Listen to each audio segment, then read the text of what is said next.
puis je voudrais dire 2 mots pour présenter François Héran d'abord. Eh ben, il est très difficile de le présenter, tant, je dirais, son talent a 2 facettes. J'ai regardé la notice Wikipédia. Il est qualifié de sociologue, anthropologue et démographe. Et il faut ajouter qu'il est à la base philosophe, agrégé de philosophie, et ceux qui ont lu son livre, justement, La lettre au professeur sur la liberté d'expression, savent qu'il suit de près également la création normative dans son problème et les évolutions du droit en particulier, et qu'il s'est intéressé aussi de près, puisque il le cite dans son livre, à l'étude des religions. Ce qui nous intéresse ici aussi beaucoup.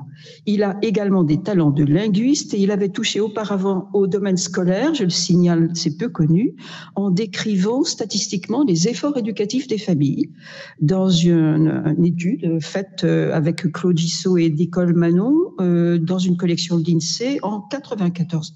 En bref, François Héran a, je dirais, la gamme de compétences et d'intérêts d'un humaniste de la Renaissance, d'un Erasme qui serait né au XXe siècle. Quand même pas Pic de la Mirande. Non, quand même pas. Mais presque. Cette formation, il l'a maintenant mise au service d'une question brûlante de notre temps, et c'est pourquoi nous l'avons invité à prononcer la conférence inaugurale de ce colloque, c'est l'immigration, et en particulier l'immigration en France, les mobilités humaines qui marquent l'actualité française et les effets qu'elles produisent, les effets démographiques, les apports, mais aussi les effets sociaux, économiques et politiques, ce qui nous intéresse ici directement. Ces migrations qui soulèvent des passions, car elles questionnent l'actualité nationale de la France, elles obligent à voir la France non pas tel un visage gaulois, protégé par la mer et par sa palissade et cerné d'aquarium, babaorum, laudanum et petit bonhomme, mais aussi, en plus, comme un nœud dans un réseau d'échanges structuré historiquement et qui converge, comme on le disait, de Rome elle-même, capitale où menaient tous les chemins. Sur ces questions, François Héran a beaucoup écrit des articles scientifiques et aussi des livres grand public mettant à disposition les principaux résultats des travaux démographiques comme son livre « Parlons de l'immigration en 30 questions » qui a eu une première édition en 2012, une deuxième ensuite et une troisième sous presse. La documentation française, ou encore un autre livre qui a eu un grand succès public, Avec l'immigration, mesurer, débattre et agir à la découverte en 2017. Pour ma part, je voudrais citer aussi un texte qui m'a beaucoup impressionné, que j'ai beaucoup aimé, le rapport du COMED, Comité pour la mesure de la diversité et de l'évaluation des discriminations, publié en 2010 sous le titre « Inégalité et discrimination » pour un usage critique et responsable de l'outil statistique. Ce texte est en ligne et dans ce texte, François Héran, avec d'autres collègues, Patrick Simon, décrivait comment les données relatives aux origines ethniques sont, contrairement à ce qu'on dit souvent, déjà utilisées en France dans la statistique publique et que ce qui différencie la politique statistique française par rapport, par exemple, à la politique canadienne qui était prise comme référence, ça n'est pas cela, mais l'usage qui est fait de ces statistiques pour guider les politiques. Donc, ça nous intéresse énormément dans une perspective de travail sur la lutte contre les discriminations. Ce texte est à relire, à mon sens, et il est encore plein d'enseignements. Et ensuite, enfin, peut-être, je voudrais dire que François Héran est un stratège de l'organisation institutionnelle et que nous lui avons beaucoup de reconnaissance, je lui ai beaucoup de reconnaissance à ce sujet. À partir du moment où François Héran a assumé la direction de l'INED en 1999, il a renforcé ce qui était alors un institut spécialisé de taille modeste, comme vous le disiez tout à l'heure, en nouant des liens avec les autres organismes producteurs de statistiques publiques et notamment l'INSEE. Et vous avez structuré, François Héran, au sein de l'INED, les études sur les migrations, en y articulant les études sur les processus d'intégration, de sorte à caractériser le devenir des populations immigrées dans la société française, ainsi que des phénomènes comme le racisme, les discriminations, et différents phénomènes qui étaient jusque-là largement méconnus et peu peu aimable à entendre par des responsables politiques soucieux d'égalité. Donc, questionnant les politiques de façon forte. Vous avez recruté dans cette perspective des sociologues à l'INED et noué des partenariats avec des chercheurs universitaires, très nombreux, tous ceux en gros qui s'intéressaient à ces questions, de sorte à irriguer et consolider les travaux statistiques centrés sur l'INED. C'est ainsi que vous avez combattu pour que soit financée et réalisée la première grande enquête depuis l'après-guerre sur la réalité migratoire de la France, l'enquête Trajectoire et Origine, est réalisée en 2008-2009 et publiée en 2015 et tous les chapitres sont en ligne et gardent une très grande actualité, même si une deuxième enquête vient de cette nature, TEO, vient d'être réalisée en 2019 et 2020, 10 ans après la première. Aujourd'hui, couronnement de cette trajectoire particulière, vous réunissez un bouquet sur votre tête, un bouquet de responsabilités qui font de vous la personne clé pour notre champ d'études, tant pour la recherche que pour la communication à destination du grand public, puisque vous avez monté le projet de l'Institut Convergence et puis vous l'avez obtenu en 2017, l'Institut Convergence Migration, et vous le présidez depuis. C'est un organisme qui met en synergie les chercheurs français de toutes disciplines et de toutes appartenances institutionnelles dans les domaines concernés. Depuis 2017 également, vous êtes titulaire de la chaire Migration et Société créée pour vous au Collège de France. Et depuis janvier 2020, enfin, vous présidez le conseil d'orientation du Palais de la Porte Dorée, Musée national d'histoire de l'immigration. François Héran, nous sommes particulièrement heureux que vous ayez pu faire le déplacement et être parmi nous pour l'ouverture de ce colloque consacré à l'école devant la pluralité ethno-religieuse. Merci Françoise. Merci Françoise pour cette généreuse présentation. Nous le connaissons de longue date et moi aussi je tiens à dire que j'admire beaucoup Françoise. La qualité de son écriture, de sa réflexion, ses livres, enfin, et donc nous avons une certaine complicité, hein, on peut bien le dire, depuis qu'il n'a cessé de se renforcer avec le temps. Alors, tu as évoqué l'enquête Théo. Je tiens à dire que je n'ai pas du tout participé au questionnaire de l'enquête Théo. Je dirigeais l'INED à l'époque, mais j'ai tout fait pour que les chercheurs puissent travailler en toute tranquillité. Ce que j'ai fait, par contre, c'est le plaidoyer auprès des autorités, auprès de la Commission nationale de l'informatique et liberté, auprès du Conseil national de l'information statistique, la lutte contre SOS Racisme, hein, qui a été le grand ennemi de l'enquête Théo. C'est une des choses les plus incroyables que nous ayons expérimenté, alors qu'il aurait fallu une alliance entre les associations de lutte contre le racisme et les chercheurs. Eh bien, on n'a pas eu ça. On n'a eu qu'une petite partie, qu'une fraction seulement des associations. Donc oui, j'ai ces expériences-là qui m'ont beaucoup marqué. Mais je vais vous parler aujourd'hui donc de ma lettre au professeur. Cette lettre au professeur, elle a été donc faite en 2 temps. Dans un premier temps, dans l'urgence, très rapidement. En plus, ma bibliothèque était en plein déménagement, j'y avais pas accès. J'ai rédigé ces 7 ou 8 pages en novembre, donc à la fin novembre 2020, juste avant la rentrée de la Toussaint, pour laquelle les professeurs étaient censés donc faire ce cours d'éducation morale et civique en hommage à Samuel Paty. Et j'avais dans mon entourage, que ce soit au Collège de France, des professeurs d'histoire géo qui enseignent dans les collèges tout en ayant un temps partiel auprès de certains professeurs. J'ai également des collègues qui sont à l'Institut Convergence. Enfin bref, ma femme elle-même a enseigné pendant des dizaines d'années dans des collèges très difficiles de la banlieue nord de Paris, où je vis encore maintenant.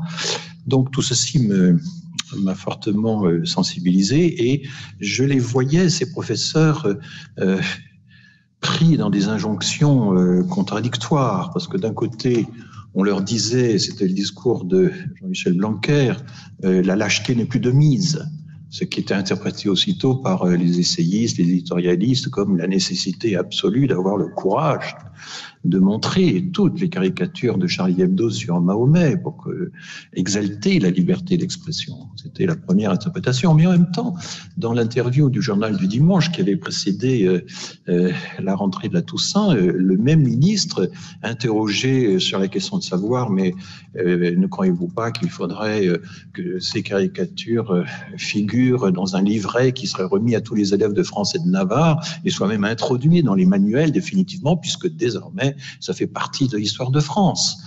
Et là, le ministre a dit, un peu embarrassé tout de même, 3 phrases après avoir manifesté le fait qu'il fallait surtout ne pas faire preuve de lâcheté, eh bien, il disait, tout de même, il y a la liberté pédagogique, il y a la liberté éditoriale, non, on ne peut pas, etc. Et donc, alors, c'est quoi la lâcheté, c'est quoi le courage dans cette histoire? Donc, ces injonctions contradictoires étaient très difficiles à comprendre. Des syndicats, si j'ai bien compris, ont même interpellé le ministre en disant, bon, alors, quoi faire? Où en étions-nous? Et on n'a pas eu vraiment de réponse. On a eu sur les sites des académies des références pédagogiques dans lesquelles figuraient d'ailleurs les dossiers de DCL, Dessiner, Créer, Liberté, dont je rappelle dans mon livre que c'est une association créée par Charlie Hebdo avec le soutien d'une série de ministères. Et là, j'ai trouvé, il y a un site formidable que je vous conseille, politologue.org, qui vous dit, qui vous énumère toutes les subventions publiques accordées à toutes les associations de France et de Navarre. C'est un formidable document. Et là, vous découvrez que DCL, émanation de Charlie Hebdo, a bénéficié de subventions de plusieurs ministères, dont le ministère de l'Intérieur. Alors ça, là, j'avoue que quand j'ai découvert qu'une association créée par Charlie Hebdo était subventionnée par le ministère de l'Intérieur, au nom de la lutte contre la délinquance, parce qu'il y a le sous-programme, j'étais quand même assez interloqué. C'est pas l'image habituelle que nous avons de la liberté absolue d'expression, du détachement par rapport à toutes les puissances, à tous les pouvoirs, etc. C'est voilà, comme quoi les choses sont compliquées. Et du coup, mais en même temps, on a eu un petit peu mal à partir avec DCL, parce que dans un premier temps, on a pensé que Samuel Paty avait utilisé la fameuse caricature de Coco représentant Mahomet prosterné en prière, totalement nu, vu de l'arrière, etc., avec une goutte de sperme, n'est-ce pas, qui pendait, etc. Enfin, le dessin obscène par excellence. Le dessin dont Samuel Paty a dit lui-même, dans les mails qui ont été publiés, que c'était un dessin trash. C'est l'expression de Samuel Paty. Et l'avocate de la famille a confirmé que les mails publiés par Samuel Paty étaient bien l'ensemble des mails que l'on avait pu trouver dans ses échanges avec les collègues. Donc il y a eu une validation. Et qu'a dit Samuel Paty? C'était une caricature trash. Je ne l'ai montré que pendant quelques secondes, à la dérobée donc. Et en ayant dit au préalable, vous connaissez un peu cette partie-là de l'histoire, évidemment, que les élèves éventuellement choqués, pas nécessairement musulmans, mais enfin on se doutait que c'était surtout eux, pouvaient quitter la salle avant qu'on la monte. Donc, ce qui est très intéressant, c'est qu'on en a fait un martyr de la liberté absolue d'expression. Non, c'est un martyr de la liberté d'expression, je suis absolument certain, il a fait un cours là-dessus, mais ce n'était pas, je suis un peu gêné par les bruits qui... très vifs, qui sont, si on pouvait peut-être leur demander d'être moins, voilà, de baisser de quelques décibels. Excusez-moi. Donc, c'est un martyr de la liberté d'expression, mais pas un martyr de la liberté absolue d'expression. Et il avait lui-même conscience qu'il y avait des limites à la liberté d'expression.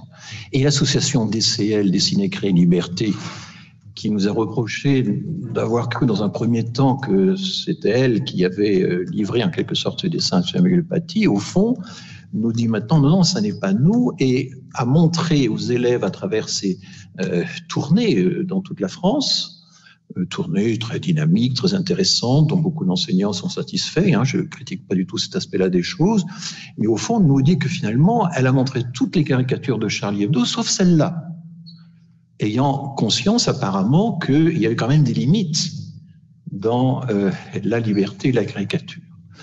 Et du coup, je me suis intéressé à quelque chose qui était un peu passé par la trappe, mais qui a laissé des traces sur Internet, qui sont les discussions internes au sein des milieux des caricaturistes. Et ça, je pensais que dans le livre que j'ai écrit, ces choses-là n'apparaissaient pas dans la petite lettre publiée dans La Vie des idées, mais par contre, je le développe dans le livre. Je pensais que ça pouvait intéresser les professeurs, parce que là, il y a des matériaux, il y a des textes que l'on peut présenter aux élèves et qui peuvent être un objet de discussion intéressant. Le milieu des caricaturistes est divisé sur les caricatures religieuses. D'abord, on peut identifier assez clairement au sein de Charlie Hebdo au moins 3 doctrines. Il y a la doctrine de Charb qui disait les djihadistes vont jusqu'au bout, ils font aucune différence entre les caricatures. Pour eux, n'importe quelle représentation du prophète est condamnable et sacrilège, etc. Faisons comme eux.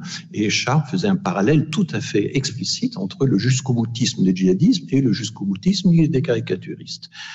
Avec tout le problème qui est, mais où est la charge de la caricature? Est-ce qu'elle est dans la main du dessinateur ou est-ce qu'elle est dans l'œil du lecteur? Il y a toute une théorie consistant à dire, mais finalement, c'est le lecteur qui est choqué et c'est lui qui décide en quelque sorte d'être choqué. Mais Charb, non, disait, peu importe l'impact, allons-y jusqu'au bout. Bon, Cabu avait l'idée, au moins dans certains moments, dans certaines circonstances, enfin c'est un peu plus compliqué, mais en gros, l'idée qu'il fallait quand même cibler une partie seulement des islamistes, ce qu'il appelait les intégristes, qui n'était pas un très bon terme, mais enfin il visait par là la partie violente la partie djihadiste de l'islam, et donc il s'est arrangé dans le fameux dessin Mahomet, comme il dit, débordé par les cons, c'est dur d'être aimé par des cons, et donc Mahomet, débordé par les intégristes, s'est arrangé pour que la légende ne soit pas séparable du dessin. Ceci a été montré dans au moins 2 documentaires sur le sujet. Et puis, il y a encore une 3e doctrine qui est illustrée notamment par Pétillon, le père de l'anti-héros Jack Palmer, qui a travaillé à la fois à Charlie Hebdo et au Canard enchaîné, et qui, lui, a fait une critique extrêmement précise, détaillée, des dommages collatéraux créés par les caricatures qui font que le musulman ordinaire peut être choqué, finalement poussé dans les bras de l'extrémisme, alors qu'en principe, on voudrait obtenir l'effet inverse. Voilà au moins déjà 3 doctrines assez différentes, comme quoi je pense que quand on parle de la liberté d'expression, il faut essayer d'analyser librement les différentes manières de mettre en exercice la liberté d'expression. Mais il y a eu aussi, j'y reviens, avant l'attentat, la tuerie de Charlie Hebdo, en 2015, il y a eu aussi toute une polémique entre le Canard enchaîné et Charlie Hebdo. Et donc je me répète un peu, mais enfin, que dans bonne démocratie, c'est bien d'avoir au moins 2 hebdomadaires satiriques plutôt qu'un seul. Il n'y a pas qu'une seule doctrine. Et on a un peu oublié tout ça. Donc, rien ne va de soi. Il fallait pouvoir, et c'est ce que j'ai voulu faire, desserrer l'étau, c'est-à-dire pouvoir retrouver cette liberté d'examen sur la liberté d'expression et ses limites. Je me suis adressé au professeur parce que je pense que dans mon livre, enfin c'est une volonté expresse que j'ai eue et d'après les courriers très abondants que j'ai eu, vraiment très abondants, j'ai eu quelques critiques dures, mais la plupart du temps vraiment des critiques très positives, enfin des réactions très positives. J'essaie de faire en sorte qu'il y ait autant de matériel pédagogique que possible, que ce soit dans l'histoire des libertés et l'histoire du droit. Et là, il faut dire que nous vivons en France, enfin dans le débat public, dans une profonde ignorance de la position de la France par rapport au droit. Il y a aussi la question des discriminations. On ne connaît pas l'ampleur des discriminations dans le débat public. Quand vous lisez ces pamphlets de 300 pages incroyables qui ont été rédigés par Pierre-André Taguieff, un homme qu'on admirait beaucoup autrefois. Ses livres sur le protocole des sages de Sion, sur le complotisme, par exemple, sont remarquables. Mais Et là, maintenant, ces pamphlets sont 4-5 injures par page. Hein. C'est extraordinairement difficile à lire. Et il y a cette condamnation des gens qui se plaignent de la discrimination. Il y a vraiment blaming the victim. Hein. C'est vraiment la stratégie utilisée. C'est que ces gens-là se plaignent de la discrimination. Et bien, ils font le jeu de la victimation. Ils sont dans la victimisation ou la victimisation. Et non seulement ils sont victimes de discrimination, mais ils n'ont pas le droit de s'en plaindre parce que à ce moment-là, ils s'en prennent à l'homme blanc, ils s'en prennent, enfin, ils font du racisme à l'envers, etc., etc. Et dans ces pages féroces parce que dans le dernier tiers du livre, par exemple, là, je fais référence à l'avant-dernier livre parce qu'il en publie 3 par an. Ça, c'est une petite parenthèse que j'ouvre. Quand on fait jamais d'observation, quand on fait jamais d'enquête, jamais d'expérience, quand on passe son temps à lire les autres, à faire du commentaire de texte, on a tout le temps qu'il faut. Moi, je pourrais écrire 3 livres par an à ce compte-là. Mais il y a une différence considérable entre la recherche d'observation, d'enquête, le travail d'approche, enfin qui peut être quantitatif, qualitatif, les deux, peu importe, mais enfin qui importe, qui implique de négocier avec la société civile pour avoir le droit de faire des enquêtes, avec les autorités de contrôle, de négocier avec les personnes qu'on interroge, et puis le commentaire libre en chambre qui est extraordinairement facile, n'est-ce pas, qui consiste finalement à lire les journaux et à lire les autres voilà. Et finalement, les références de plus en plus vont être des références sur Internet, c'est des articles sur des articles, etc. Là, il y a 2 modes de recherche, 2 façons de travailler complètement différentes, et je trouve qu'on ne le dit pas assez, et c'est ça qui sépare un petit peu aussi le monde de la recherche en ce moment. C'est le travail d'observation, le travail d'analyse, sortir de soi, et puis rester dans ses préjugés et condamner autrui. J'étais très frappé, par exemple, par la tribune qui a été publiée contre Michel Vivorca, qui est tout à fait typique de ce genre de condamnation à l'emporte-pièce. Alors, je reviens sur 2 ou 3 de ces dossiers. Sur les discriminations, il y a dans la salle des gens qui ont déjà beaucoup travaillé sur ces questions-là de longue date. Je n'ai cité qu'une petite partie, il faudra un jour qu'on fasse les choses plus systématiquement, mais des grandes enquêtes qui ont été menées là-dessus, ou des testings qui ont été menés là-dessus, mais en gros, les résultats sont absolument accablants. Je cite l'exemple parce que je le trouve très, très parlant et les journalistes le retiennent, c'est que si vous envoyez des milliers de CV à des centaines d'employeurs et que un de ces CV, par exemple, est présenté par 2 personnes ayant le même BTS de comptabilité ou le même BTS d'informatique, le traitement des données, etc., et que l'une s'appelle Marie Diouf, mais que l'autre s'appelle Khadija Diouf, et bien Khadija Diouf, par rapport à Marie Diouf, perd la moitié ou les 2 tiers de ses chances d'obtenir un entretien d'embauche. C'est énorme. Ça concerne des dizaines de milliers de personnes par an. Ça n'a rien à voir avec les petits problèmes des réunions non mixtes dans tel ou tel syndicat, etc. C'est des dizaines de milliers de personnes. Et là, je défends évidemment complètement la notion de racisme systémique, même si elle est très complexe, cette analyse. Fabrice Dume a fait un très bel article assez complexe sur qu'est-ce qui est personnel, qu'est-ce qui n'est pas personnel, est-ce qu'il y a des agents individuels, est-ce que c'est complètement un système anonyme, etc. Il y a toujours des agents, il y a toujours des personnes, etc. Mais il peut y avoir en quelque sorte des pratiques diffuses, des habitudes qui sont prises, des effets d'entraînement dans des brigades, etc. Et puis à un certain moment, il faut se poser la question, mais est-ce que l'autorité est responsable, est-ce que la hiérarchie agit ou pas pour mettre fin à ces pratiques ? Et c'est là qu'on peut parler de quelque chose de systémique. Et c'est pour ça que dans le dernier tiers du livre où j'aborde ça, je défends vigoureusement l'idée de racisme systémique, parce que les jeunes en question qui sont victimes de ces discriminations, qui sont des discriminations à l'embauche, d'accès au logement, d'accès au crédit, d'accès à certains services de santé, etc., etc., qu'est-ce qu'ils vont faire ? Ils constatent que ces expériences sont systématiques, se retrouvent systématiquement chez leurs camarades. Est-ce qu'ils vont essayer d'intenter en quelque sorte des actions en justice contre tous les cas, tel ou tel recruteur? Non, ils réfléchissent entre eux et puis ils se disent que là, il y a quelque chose de systématique ou de systémique. Et je prends l'exemple des interpellations en faciès, qui est fascinant. Là aussi, c'est des choses qu'on peut faire lire aux élèves. Nous avons été interpellés, dans un autre sens du terme, un certain nombre de fois, la France. Il y a eu l'enquête du CNRS et de Soros 2008-2009, c'est déjà assez ancien, qui a montré que la probabilité de l'interpeller dans les grands lieux publics était vraiment, était multipliée par 7, par 3, par 13, en fonction des lieux, des moments, selon la couleur de la peau. 2008-2009, l'enquête du CNRS. Il y a eu le défenseur des droits qui en 2017 a refait des enquêtes avec exactement les mêmes conclusions selon d'autres méthodes. Il y a eu la Cour de cassation qui en novembre 2016 a émis 3 jugements disant que les interpellations sur la base de l'apparence physique sans justification de sécurité étaient une faute lourde qui engage la responsabilité de l'État. Une faute lourde qui engage la responsabilité de l'État. Pas quelques brebis galeuses égarées ça et là, non, l'État. C'est quand même très fort comme formule. Et il y a eu l'ECRI, le CRI, qui est le comité ad hoc contre les discriminations du Conseil de l'Europe, qui a interpellé la France à plusieurs reprises en disant « Qu'est-ce que vous faites contre tout ça, ces interpellations faciès? C'est quoi vos actions ?»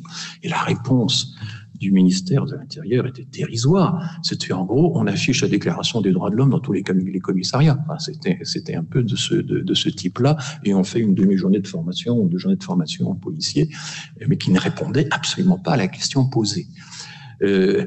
Donc, enquête du CNRS, Cour de cassation, défenseur des droits, interpellation du Conseil de l'Europe. Il est difficile d'imaginer d'aligner un plus grand nombre de remises en cause que ça. Et face à ça, je rappelle que la France a quasiment rien fait, puisque les récépissés que pratiquent les Anglais depuis 10 ans ont été rejetés à 2 reprises par les députés socialistes, sous Manuel Valls, il faut le rappeler, que les caméras embarquées ont été testées ça et là, mais rejetées par les policiers, et que la dernière initiative d'Emmanuel Macron, les plateformes de signalement, devant le rejet total, il faut voir les tweets qui ont été publiés par les syndicats que je cite dans mon livre, a dit on va aller donner ça aux défenseurs des droits, qui en fait a déjà sa plateforme de signalement, si bien que ça va rien changer.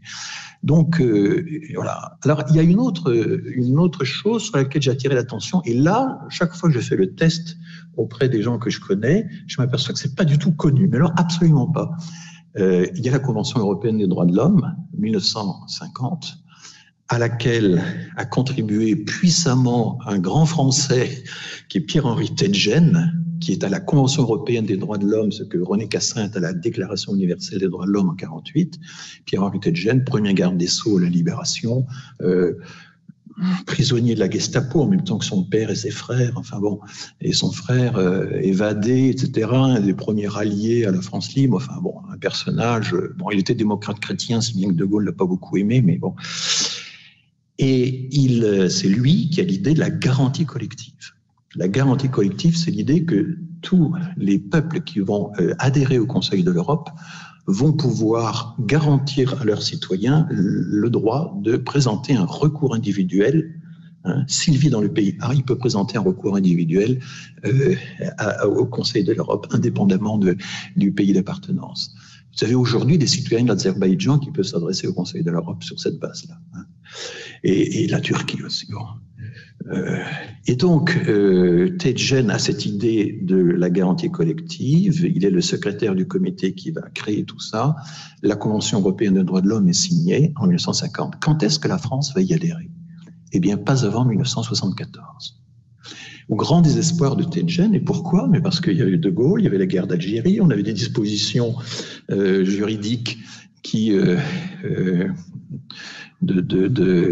sur les arrestations, etc., qui étaient totalement contraires à la Convention européenne des droits de l'homme. On avait l'article 16 qui donnait les pleins pouvoirs en cas de situation exceptionnelle au président de la République, etc., etc. Donc, sous le gaullisme, pas possible. Et c'est Alain Poher, président par intérim juste après la mort de Pompidou, qui ratifie la Convention européenne des droits de l'homme. Est-ce que vous connaissiez cette histoire? C'est quand même singulier, mais le recours individuel, le droit accordé aux Français d'utiliser ce recours individuel auprès de la Cour européenne des droits de l'homme, c'est même pas 1974, c'est 1981, c'est le début du premier septennat de François Mitterrand, c'est Claude Chesson, Robert Badinter et André Chandernagor qui finalement vont aller présenter au Conseil de l'Europe. Bah oui, la France, n'est-ce pas, en 1981, alors que donc 31 ans après la Convention européenne des droits de l'homme va enfin présenter ce droit de recours. Aujourd'hui, le droit français est européanisé fortement. La question prioritaire de constitutionnaliser a été créée pour rapatrier en France ce droit de recours, et finalement ça a servi à européaniser le droit français au lieu de franciser le droit européen, puisque le Conseil constitutionnel, quand il est saisi soit par le Conseil d'État, soit par la Cour de cassation, eh bien, fait référence à la Convention européenne des droits de l'homme pour trancher.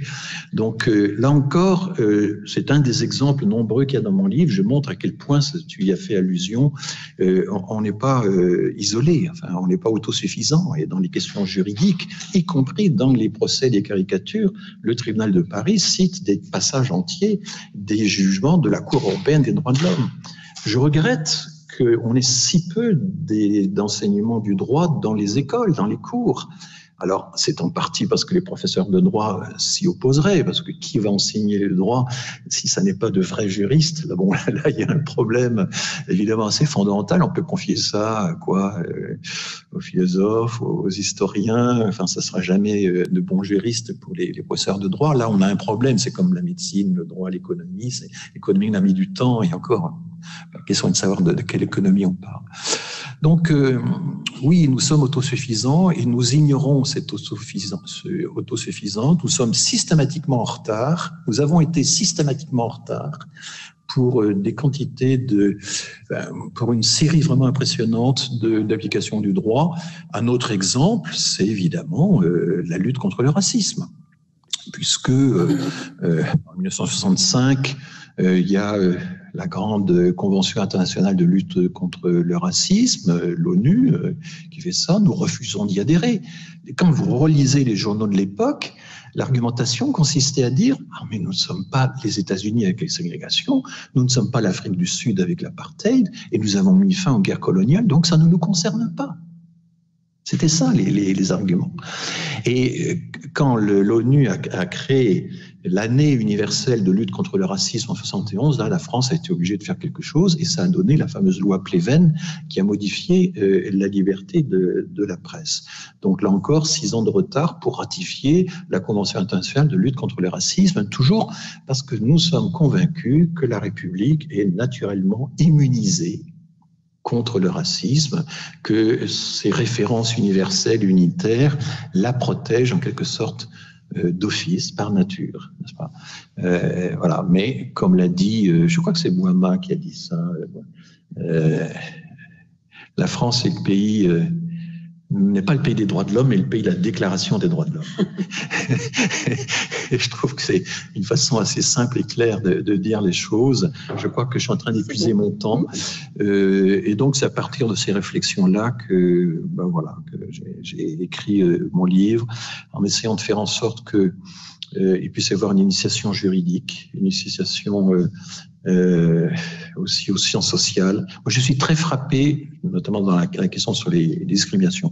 Quand on entend les gens parler de discrimination ou ne pas en parler, on s'aperçoit que finalement, ils n'ont pas beaucoup de culture juridique, qu'ils méprisent profondément les sciences sociales, que leur culture historique laisse quand même beaucoup à désirer. Ça fait quand même beaucoup de lacunes. Ça fait quand même beaucoup de lacunes pour traiter des questions qui sont complexes, difficiles, mais qui sont au cœur de nos sociétés. Merci. Merci François. Nous allons nous donner quelques minutes, mais pas plus, pour faire une petite discussion éventuelle. S'il y a des questions, des prolongements, il y en aurait beaucoup, hein, ouvert beaucoup de perspectives. Sur le droit, on peut dire tout de suite qu'il y a une évolution avec l'introduction du nouvel enseignement dont on aura l'occasion de parler de ci, de là dans le colloque, à savoir l'enseignement moral et civique, puisqu'une partie une des dimensions de cet enseignement, c'est précisément la norme et l'enseignement du droit. Mais c'est un enseignement assez difficile à caler en réalité par rapport aux habitudes en place. J'ai d'ailleurs reçu une lettre Je voulais la lire, mais elle est trop longue, je vais me lire qu'un tout petit passage d'une professeure de philosophie qui avait, voilà, cher François Héran, j'ai découvert hier votre lettre adressée au professeur d'histoire-géographie dans la vie des...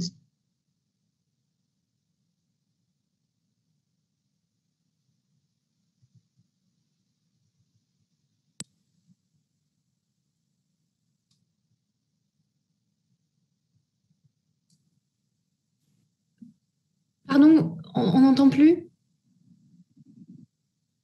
Vous n'entendez plus? Ah, voilà, là, vous entendez? Voilà, j'avais coupé mon micro.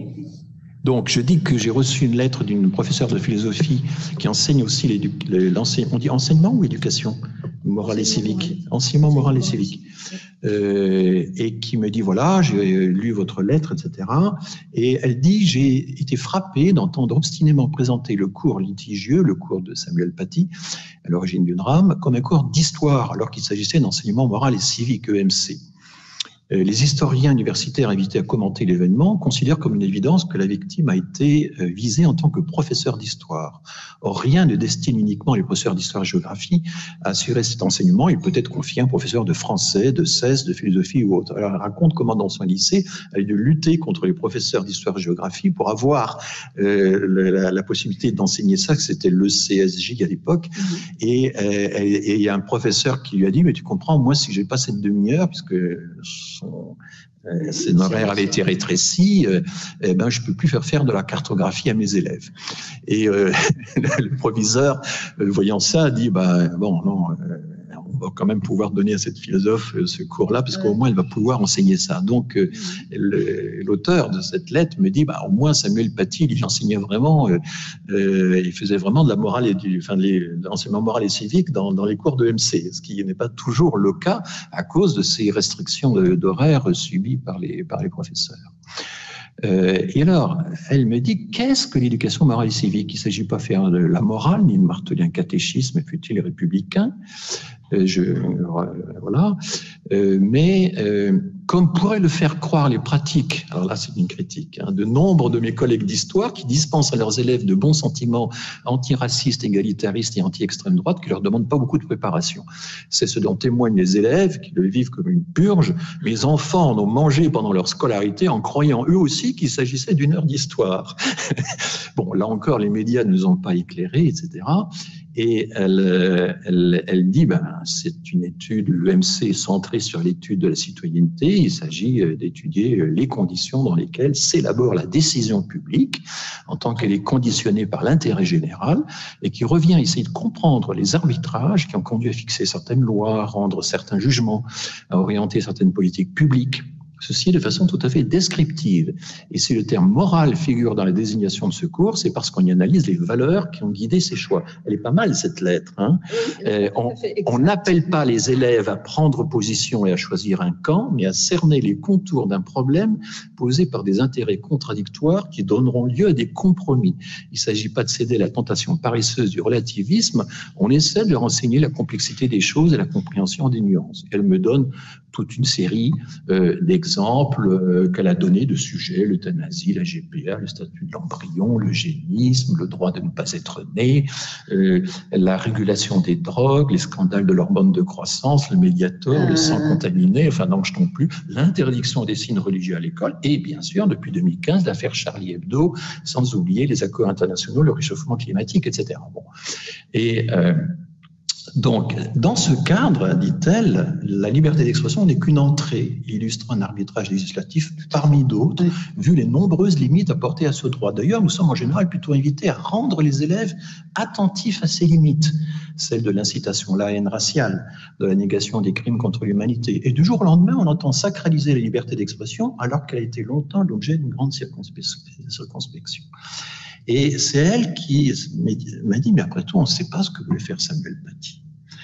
Alors, depuis qu'elle m'a écrit la lettre, les mails ont été publiés, on sait qu'il avait vraiment ce dilemme de faut-il publier des caricatures pour préserver la liberté ou faut-il ne pas les publier pour écarter la violence? Mais quand il parle lui-même de caricatures trash, de les montrer à la dérobée, etc., on voit bien qu'il n'était pas au clair sur cette question-là. Moi, je n'entre pas dans le cerveau de Samuel Paty. Je constate qu'on en a fait tout de suite. On lui a mis dans le cerveau des choses qui manifestement n'y étaient pas. Enfin, c'est vraiment très clair. Et c'est elle, cette enseignante tout à fait remarquable, qui m'a alerté là-dessus. Donc j'ai eu des interactions comme ça, j'ai eu une trentaine de lettres à peu près, hein, de factures très...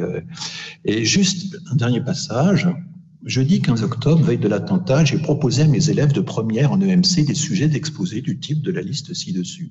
2 élèves, Ryan et Caleb, les noms ont été changés, ont énergiquement levé la main pour déclarer qu'ils choisissaient l'affaire Charlie Hebdo, parce que, il dit, on est contre. J'ai demandé contre quoi, tout en sachant à quoi m'en tenir. Bah, contre Charlie Hebdo, ont-ils répondu, l'air de dire évidemment. L'exposé est prévu pour le 12 décembre, il n'est pas exclu qu'ils aient envisagé de montrer certaines des caricatures danoises ou d'autres pour expliquer en quoi ils sont contre. Mais finalement, le cours a été reporté, j'ai pas su ce qui s'était passé, donc suspense. Voilà un peu les... Donc ça m'a beaucoup stimulé. Hein. Ce genre de courrier reçu après la lettre, ça m'a aidé à approfondir dans mon livre un certain nombre de questions, notamment la question très difficile de savoir, est-ce qu'on peut vraiment séparer la croyance des croyants? Est-ce qu'on peut dire qu'on offense uniquement les croyances sans offenser les croyants? Bah, ma réponse est que dans certains cas, comme c'était toi qui m'avais suggéré, quand on est dans la logique de l'enculade, du doigt d'honneur, du bras d'honneur, etc., ben, c'est plus du débat. On nie l'autre, on le méprise à tel point qu'on le juge indigne même de participer au débat. Et à ce moment-là, c'est très frappant, ce qui est soi-disant une critique de la croyance. L'enculade, par exemple, ben, ça consiste à réduire la croyance à un corps, l'accord quelque chose de soumis, etc. On est aux antipodes. Et là, il n'y a plus de distinction entre croyance et croyance, que disait très bien Pétillon dans sa critique des caricatures. Donc voilà un petit peu l'ensemble des choses que j'essaie de brasser, de réunir, et avec une interaction qui a vraiment été formidable avec certains enseignants. Merci François. On va arrêter là cette séance inaugurale de notre colloque, parce que le temps nous presse un peu maintenant. Mais merci beaucoup et bien sûr tout le monde est invité à lire ce livre qui regorge effectivement de points précis soulevés par les enquêtes que tu as pu faire sur le droit, sur la jurisprudence en particulier, les discriminations, puis des réflexions conceptuelles qui sont passionnante aussi. Justement, cette distinction entre croyance et croyant est-elle possible? Qu'est-ce que ça suppose si on le fait, etc. Donc, merci beaucoup.